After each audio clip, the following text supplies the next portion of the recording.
You grew up north. Tell me what it was like growing up in Pennsylvania. I can say I don't miss the snow. It snowed pretty regularly up north. I always joke the last winter I spent in Pennsylvania, we received 2.5 feet of snow in less than 24 hours. And the colleges didn't immediately cancel at that time either. Oh my stars. I was pretty big into fishing when I was a kid. I had one of my best friends, his mom and her boyfriend, we always went steelhead fishing every year, so I really liked outdoors, really liked nature. And I kind of knew I wanted to get in something environmental science oriented.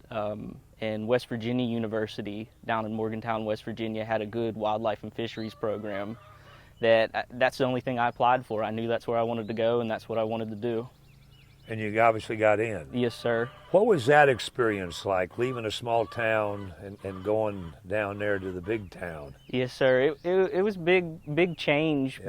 but Morgantown's a very unique area. It's a bigger city, a big college campus, but it's nestled right on the Monongahela River, right at the base of the mountains. So the change from having more people in the town was there, but I still had all those outdoor recreation opportunities, and it was kind of a really great place to live and learn. Now's the time to apply for a job.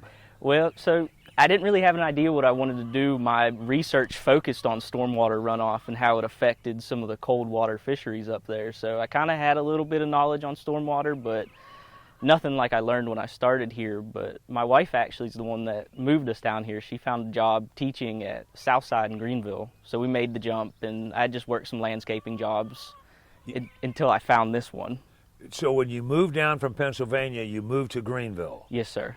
And she's teaching and you're just doing whatever. Yeah, just landscaping for the time being. Okay. I worked for a great company, it was a good experience, but it wasn't what I wanted to do. And then how do you begin finding out this job that you ended up in? How did that come about? I think we had a mutual friend that she taught with that had in seen Greenville. Well, yeah, he lives in Anderson, but he was up in Greenville and said, "Hey, there's a job in the county, Stormwater Inspector." And I said, that sounds kind of interesting. Let's apply for it, and it ended up being a perfect match. I had got the job, and I was commuting down here, and we didn't like Greenville. It was not that there was anything bad, but it was too urban for us. We grew up in farming communities, rural communities, and that's something we wanted to get back into. So we started looking at houses, and we actually looked at this house a couple times before we made it here. And I think what really got us was going over the double bridges on 24 and seeing how beautiful the lake was and the surrounding areas. And it was a no-brainer. This is where we wanted to live and hopefully stay for the rest of our lives. And then she eventually got a job in Anderson County. How did that come about? The commute. So she was making the same commute I was, and she said, "Hey, I want to move a little bit closer. I want to try working at a middle school grade level instead of high school and giving that a shot," and just trying to find her fit as a teacher. And the neighbors we have are great, just really great people down here. And I'd say in the South in general, when we first started visiting down here, everyone was just so nice. You don't get that up north. For those that are listening and find that hard to believe, because that's just the way we are down here. You're walking down a street in Pennsylvania and you don't nod, you don't do nothing to people. You just Not like it's down here, no sir. How difficult was it get used to that custom that we have down here? I think it fell in pretty quick. We really enjoyed it and really enjoyed the atmosphere. So, we were thrilled to be down here. Since you've been here, what are the things that you have done to make it more homey? I think our first step was we started the garden, and when we started the garden, it was maybe a quarter of the size it is now, so it's grown every year. And then one day we were sitting there and said, let's give beekeeping a shot. And we went to take a class just to learn about what you need to do and how it all works. And after the end of that class, we ended up ordering some bees in a hive, and that started out with one, and now we're at 5 hives and hoping to grow a few more. You can order bees online? Yeah, there's a bunch of local places where you can go pick them up. There's several. I think there's one in Pickens, one in Travelers Rest. You got local beekeepers like me that sell bees. Now's the time. So you can have them mailed to you. You can go pick them up. It's pretty crazy when you go pick a package of bees up from the post office. No, that I just find that fascinating, because I know about chickens. You can order chickens, and the live chickens come to the post office. Yep. And you get it.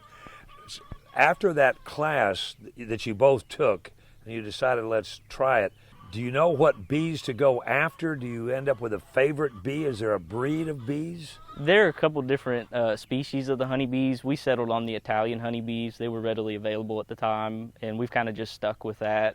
There's some that have different traits just based on where they're originally from that have different benefits. I'm not an expert, though. What would be a trait that the Italian honeybee? I've read about, there's a Russian honeybee too, I believe. I don't know the exact scientific name, but I know they're more tolerant of the colder weather, so I think they begin foraging on days where your Italian bees wouldn't. So some people it's just a preference, and you kind of get into it and stick with that type. So you start out with one bee and a queen?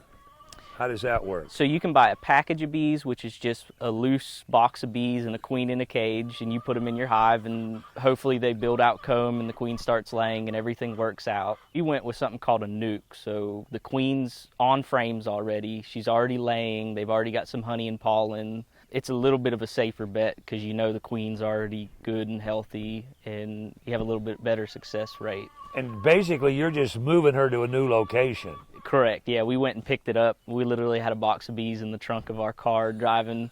We picked them up in Toccoa, Georgia, was the place we went with, and drove them back from Toccoa. And she actually put them in the hive the first time, and then it piqued my interest more once we had them, and you could actually see how interesting they are and they interact. How do you interact with them? We do the full suit. Some people will go without different types of equipment. I'm not comfortable enough not to wear a hood.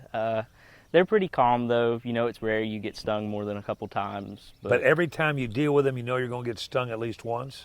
You know, I looked at all 5 hives just 2 weeks ago, and I didn't get stung once. I was running the weed eater last night, and I got stung. So you did? It's kind of hit or miss. It's not like they're aggressive. It's just if you get close to them without the proper gear, you know, there's always that risk, but it's nothing major. When they leave your property and they go into the surrounding community here in your neighborhood, what are they looking for? They're looking for flowers. They've got specific types of flowers that they forage on. They claim they'll go up to a 5-mile square radius around the hive. So you're kidding? 5? You know, how do you tell if that actually happens? But still, it's a long way. Yeah, they're looking for anything that's in bloom that they can get pollen and nectar from to help support the hive. So right now we're at the point where their boxes that they'll keep through the winter have been made full, and we've got honey supers on them. We've actually had honey supers on since mid-April. We try to skip grass cuttings and vary them based on what's blooming, just because we want to give the bees, whether it's ours or the natives, that little bit of extra forage. When will you collect the honey? It's dependent. Some people are already starting to get full frames. I know last year we harvested late June, early July, so it really is up to the bees and how they're feeling. They don't really quite pay attention to that calendar we try and follow. Now, is it one harvest a year for your hives? Yes, sir. Some people will do sourwood and take their hives up to the mountain to try and get that harvest, but that's not something we do.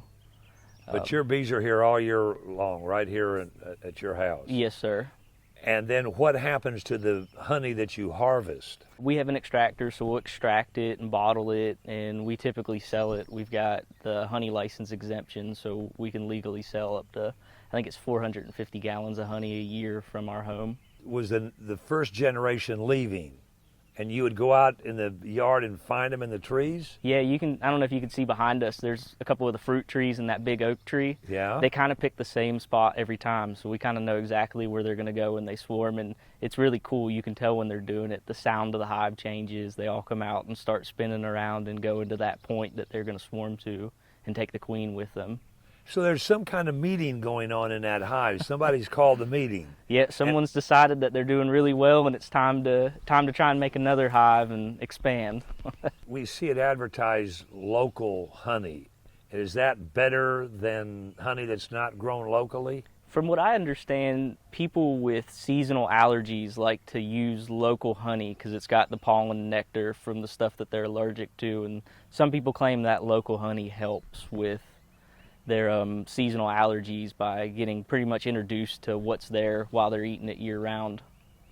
And plus you're supporting local beekeepers, local businesses, so you know, you can buy it from Walmart, but you know, if you buy it from someone local, you probably know where the bee yard is and where it's coming from. And at the same time, you know, our pollinators are important. We've got a pollinator crisis right now where you're seeing bees dying off, whether they're native or honeybees. So you know, if you can keep bees and keep that pollination going, or even if you don't want to keep bees, but you can create habitats around your home that help benefit the native pollinators, you know, any of that's a win if we can help protect them and provide them those habitats and resources to be successful.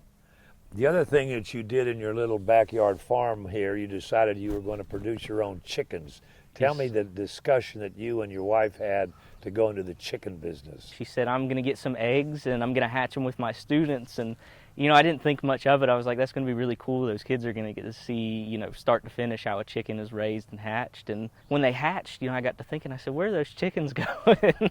I said, are you going to have students take them home? Or, you know, do you have someone lined up? And she said, well, I actually ordered a coop. So we made that decision. We were going to have them and have fresh eggs for us and also sell some. The Agricultural Commission, if you want to sell eggs at farmers markets and whatnot, you've got to apply for an egg permit. You've got to go through some of their protocols to sanitize them, make sure they're clean, refrigerated, and all of that. If you sell them locally from your farm, you don't have to do all that. We prefer to sell them unwashed. A lot of people like them that way because they last longer. They have a longer shelf life, and some people think they're better. I'm not sure how true that is, but it seems to be a common trend with a lot of the people that want our eggs. Tell me your job at Anderson County. I'm a stormwater inspector for the Stormwater Management Department. My main role is looking at new construction sites after they've gone through our permitting process and ensure they're following their pollution prevention plans from stormwater runoff. How many people are in that department? I'm sure there's some people that didn't have a clue that Anderson County has such a department. When we're fully staffed, I believe we have 6 employees. And your main job then for this department is to ensure that Anderson County is not hurt by new things coming in. Correct. Yeah, our ultimate goal is to maintain compliance with our stormwater permit that the county has, and that's through new construction permitting. We also look at illicit discharges where someone has piped their wastewater into a roadside ditch and preventing that. We look at good housekeeping in the county and make sure our county sites themselves are following good practices to prevent stormwater pollution. And there's a few other things, whether it's education and outreach or public participation, to engage and help people learn about the effects you can have on stormwater runoff. If we didn't have that department in Anderson County, or if any county didn't have that department, what would we be dealing with? They call it non-point source pollution. So it may just be dirt running off into the stream, but that dirt picks up your pollutants as it runs across pavement or other areas, and that all gets into our waterways. So you're going to start to see streams getting filled in with sediment. When that sediment gets in there, it kind of shields out all the bug life that lives on the bottom of the stream, and it kind of just affects the food chain the whole way up. You also see different types of chemicals get into the system through that, whether it's fertilizers, oils, any types of stuff on the surface that can negatively impact the waterways. So I think you'd see a lot of poor water quality and a lot of poor fisheries around this area. Lake Hartwell and some of our other larger bodies of water in this state are a pretty big draw for tourism. You know, if we didn't have good water quality, we wouldn't have all those features to be able to use and recreate. When I first started here, we were doing inspections, and we had some of these really larger construction sites that we were having to walk, and it was just taking a lot of time. And I had started looking into technology, like drones are kind of real up and coming. It's a real big, hot topic in a bunch of different fields, including construction. So I'd started researching it, and I'd talked to our manager and said, you know, hey, I think this would be a good idea. I think it could benefit our department. And I went through with the licensing to get my pilot license, and then we made the purchase of a drone, and it's been a great tool for our department. The parameters established to operate a drone are pretty extensive. Yeah, the FAA has set some pretty stringent restrictions for commercial pilots that they have to follow. I equate the test to being like an intro to flying an actual small airplane. We have to understand the navigation that even your large commercial pilots are using, the different restriction areas where you can and can't fly. Like right now, we're still close enough to the regional airport that I would have to apply for a waiver to be able to take the drone off. It's an instant approval usually, but they set some safety measures in so you're not affecting that different air travel and air traffic. Give me an example of how you can use that drone to do your job. A great one is we do have some sites that will start without a permit, whether they didn't know about it or whatever the reason was. We can go out, and before we were either measuring them with a measuring wheel or just trying to estimate how much they disturb. Now I can put the drone up, and within 10 to 15 minutes I can map the whole site and tell you to the tenth of the acre how much was actually disturbed. So for permitting reasons, we can ensure they're actually reporting the correct amount of disturbance. But we've got, real-time imagery of what exactly went on out there, so we can reference it during plan review and should there be any issues. In closing, looking back on you and your wife's decision to move to Anderson County, did you make the right call? I think so. I think I got with the right group of people to work to. The plan reviewers, the manager at the department, the other inspector, they're a really great team, really easy to work with. I always joke I haven't woke up yet and had a day where I'm like, I don't want to go to work. And that's being honest. I really like working in Anderson County, working with the other departments and the people and residents of the county. It's been a great opportunity and hopefully something I'll be with for a long time. And you found your own little green acres down here off 29 South. Yes, sir. I think it's perfect. Maybe if we had a little bit more land, but we're making do with what we have and enjoying it. Besides bees and chickens, anything else on the planning table? We're actually working on turning the front yard into kind of a native lawn. I've got some native pollinator crop out there, mostly a white clover that I'm hoping will grow in, and it's something we can leave not uncut, but we can leave it go to flower a little longer and just kind of benefit our bees and some of the other bees in the area, and maybe eventually turn the rest of the yard into the type of that. But it takes a lot of work and effort, but hopefully we'll see it soon.